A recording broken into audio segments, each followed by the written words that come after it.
Hey guys, let's get more news about Lakers, but first, don't forget to subscribe and leave your like. Los Angeles wildfires, how U.S. sports teams are contributing to LA fire relief. The ongoing Los Angeles wildfires have wreaked havoc in the United States, with at least 24 people reported to have been killed. The wildfires have also impacted sportspersons and teams, with Mexican footballer Carlos Vela and Los Angeles Lakers coach J.J. Redick losing their homes. Multiple matches of the NBA were postponed, including those of Los Angeles Lakers and Los Angeles Clippers home games. Los Angeles Rams National Football League, NFL, wild card home game against Minnesota Vikings was moved to Glendale in Arizona and was played on Monday, with the Rams beating Vikings 27-9. In the aftermath of the wildfires, 12 professional sports based in Los Angeles have promised to donate a combined amount of $8 million to provide support to the families affected and those who are fighting the fires. Angel City FC, Los Angeles Angels, Los Angeles Dodgers, Los Angeles Lakers, Los Angeles Clippers, Los Angeles Rams, Los Angeles Chargers, Los Angeles FC, LA Galaxy, Anaheim Ducks, Los Angeles Sparks and Los Angeles Kings will make contributions to the American Red Cross, Los Angeles Fire Department Foundation and other relief organizations. All 12 teams announced the decision via their social media channels. Fanatics, an apparel manufacturer, has also tied up with the teams to provide $3 million in merchandise to the families who have been evacuated from homes. On Friday, hygiene kits, clothes, school supplies, shoes and other items will be distributed across multiple sporting venues in LA, including the Dodger Stadium, SoFi Stadium and BMO Stadium. Rams quarterback Matthew Stafford said that he was glad that his team could bring fans something to smile about. "We knew what we were playing for," he said. "It's a tough time to be back in Los Angeles. We're just happy that we came out and played like this tonight to get fans something to be happy about," he added. Lakers coach J.J. Redick hoped that sports would provide joy for fans. The Lakers lost to San Antonio Spurs 102-126 in the Crypto.com Arena in Los Angeles on Monday. "Sports are a lot of things, and sports can certainly provide an escape and a distraction," he said.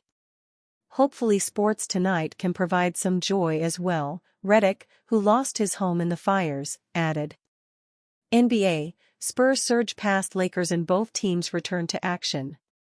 Devin Vassell, Stephon Castle and Victor Wembanyama each scored 23 points as the visiting San Antonio Spurs ended a three-game losing streak with a 126-102 victory over the Los Angeles Lakers on Monday in the return to play for both teams.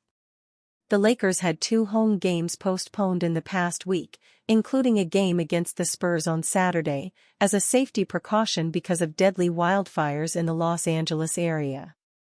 Harrison Barnes scored 17 points and Chris Paul delivered 13 points and 10 assists as the Spurs defeated the Lakers for the first time in 3 games between the teams this season. San Antonio outscored Los Angeles 73-40 in the second half. Anthony Davis amassed 30 points and 13 rebounds, and LeBron James added 18 points and 8 assists as Lakers lost their third consecutive game, all to Texas teams. Los Angeles fell at Houston and at Dallas on its recent road trip. Austin Reeves scored 12 points and dished out 8 assists for Los Angeles, which led by as many as 11 points in the third quarter before falling apart over the final 16 minutes of the game. The Lakers had an 84-74 lead with 3:57 remaining in the third quarter before the Spurs went on a 10-0 run to tie the score. The game was level 89-89 heading into the fourth. San Antonio went on a 15-3 run to take command at 109-96 with 6:34 to play in the contest. A Vassell three-pointer put the Spurs up 114-98 with 4:06 remaining. The Spurs outscored the Lakers 37-13 in the fourth quarter. Each team led by as many as 7 points in the first quarter before the Spurs grabbed a 28-26 lead at the end of the period. Los Angeles shot 63.6% from the floor in the second quarter to take a 62-53 lead into halftime. Spurs get back in win column with a well-rounded performance against the Lakers. On the heels of 3 straight losses, the Spurs looked to right the ship against the Lakers as they faced off on Monday night, resulting in a 126-102 victory in La La Land. The game didn't get off to a good start for the black and silver. LA jumped out to an early 7-0 lead due to some sloppy defense from the Spurs, forcing Mitch Johnson to do his best pop impression by calling a timeout just 2 minutes in. That seemed to wake up the Spurs, as they responded by hitting threes and taking better care of the ball.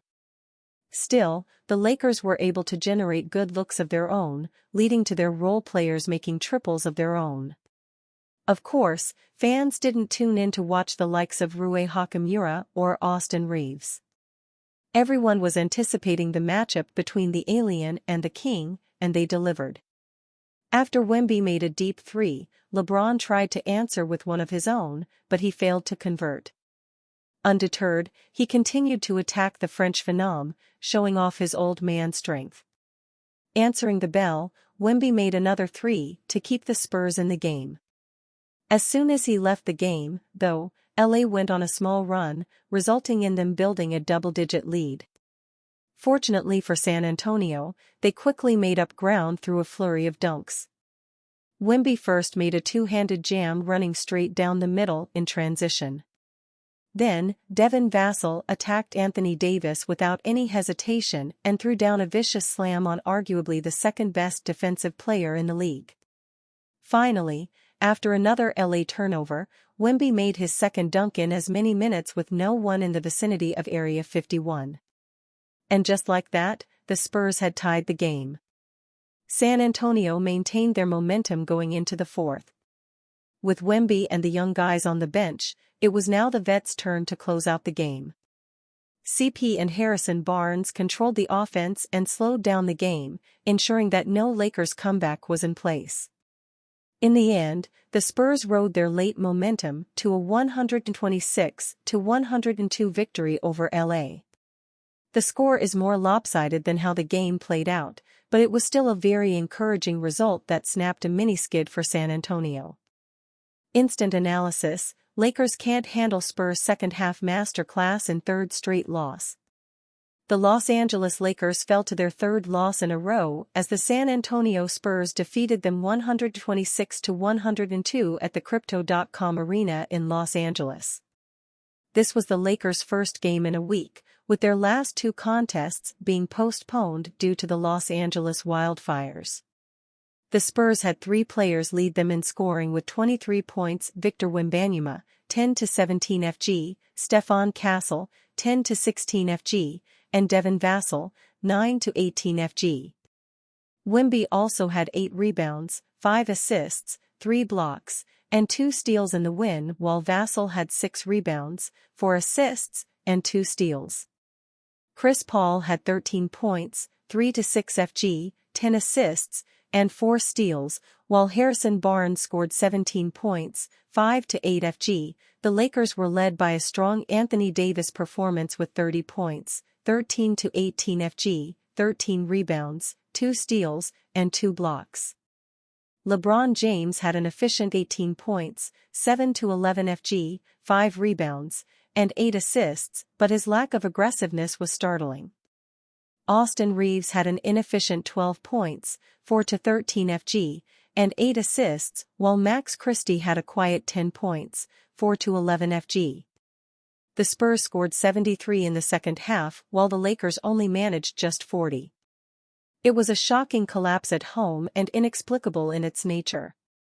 There was no single game-changing force for the Spurs or game-breaking force for the Lakers. It was a battle of attrition the Lakers were simply not up for. The Lakers scored just 9 points through the first 9 minutes of the fourth quarter, completely giving up the game to the Spurs. They held a 10-point lead with 4 minutes left in the third quarter, which was erased by the Spurs. They went on a 14-4 run to end the quarter and then opened the quarter 29-9 to seal the game midway through the fourth. The lack of competitiveness by the Lakers in the second half was shocking. LeBron James looked passive and partially engaged, while an excellent Anthony Davis performance was overshadowed by the loss. The San Antonio Spurs carefully built their roster for this season to make them competitive enough for the playoffs alongside Victor Wembanyama without mortgaging any major assets. Their moves are paying off as the veteran sensibilities of Harrison Barnes and Chris Paul have transformed how the team handles itself, especially in close games. All the Spurs starting five ended as massive positives on the night, with Wembanyama leading the way with a +26. Devin Vassell, +22, Harrison Barnes, +20, Chris Paul, +14, and Stephon Castle, +10, were all incredible. They combined for 99 points, 42-85, 49.4 FG%, 25 rebounds, and 23 assists in an excellent team display that outshone the Lakers. Paul's presence as one of the smartest point guards in the NBA has bore fruit for the entire Spurs roster. Even without Jeremy Sochan, they looked incredibly composed and organized on both ends of the floor. A career night for Castle, as a two-way rookie star, also ensured that the Spurs as a collective looked great. Lakers blown out by Spurs in first game back after wildfire postponements. Basketball has been the furthest thing from many people's minds throughout Southern California in light of the deadly wildfires that have ravaged the area over the past week. But Lakers coach J.J. Redick, whose rental home in Pacific Palisades was one of the structures lost to the Palisades fire, hoped his team's Monday night home game against the San Antonio Spurs, the Lakers' first game since the fire started last Tuesday, could provide hope that it could be a positive escape or distraction from the tragedies from over the last week. But eventually, basketball was going to become a primary focus again. And the Lakers' performance in their 126-102 loss to the Spurs on Monday continued the troubling trends in their recent play. It was the third consecutive loss for the Lakers, 20-17, dating to the road losses to the Houston Rockets and Dallas Mavericks that preceded their two postponed games, Thursday's home game against Charlotte and Saturday's game against the Spurs. "I always try to give grace to myself, the staff or players," Redick said. "Doesn't mean you don't critique and it doesn't mean you don't tell the truth. We've had, for 3 games, now real slippage defensively." Anthony Davis led the Lakers with 30 points, 13 rebounds, and 2 blocked shots.